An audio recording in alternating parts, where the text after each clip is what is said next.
ఏది అయినా ట్రై చెయ్యి ఆచి చికెన్ మసాలా. ఆచి చికెన్ మసాలా. ఎన్టీఆర్ ప్రశాంత్ నీల్ కాంబోలో హై వోల్టేజ్ యాక్షన్ ఎంటర్టైనర్ గా ఓ భారీ ప్రాజెక్ట్ తెరకెక్కుతున్న సంగతి తెలిసిందే. ఈ మూవీకి డ్రాగన్ అనే టైటిల్ ప్రచారంలో ఉంది. అయితే ప్రస్తుతం ఇది వర్కింగ్ టైటిల్ మాత్రమే. కానీ ఇదే టైటిల్ ను దాదాపుగా ఖరారు చేసే ఛాన్స్ ఉందనే టాక్ ఉంది. ఫ్యాన్స్ కూడా డ్రాగన్ అని ఫిక్స్ అయిపోయారు. దీంతో డ్రాగన్ టైటిల్ ఎప్పుడు అనౌన్స్ చేస్తారా అని వెయిట్ చేస్తున్నారు. మే 20న జూనియర్ ఎన్టీఆర్ బర్త్డే సందర్భంగా టైటిల్ టీజర్ రిలీజ్ చేయడానికి రెడీ అవుతున్నారు మేకర్స్. అయితే లేటెస్ట్ గా ఈ సినిమా టైటిల్ మారిందనే న్యూస్ ఒకటి వైరల్ అవుతోంది. ఊహించని విధంగా ఈ సినిమాకు బ్రూస్లీ అనే టైటిల్ తెరపైకి వచ్చింది.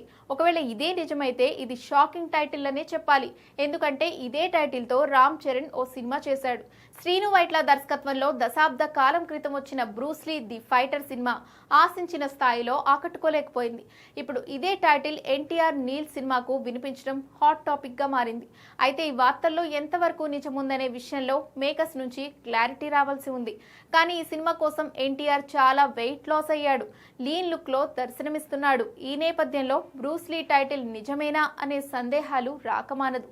ప్రస్తుతానికైతే ఈ సినిమా షూటింగ్ జోర్డాన్ లో జరుగుతోంది. రుక్మిణి వసంత్ హీరోయిన్ గా నటిస్తున్న ఈ చిత్రంలో బాలీవుడ్ సీనియర్ నటుడు అనిల్ కపూర్, మలయాళ స్టార్ టోవినో థామస్ కూడా కీలక పాత్రలు పోషిస్తున్నారు.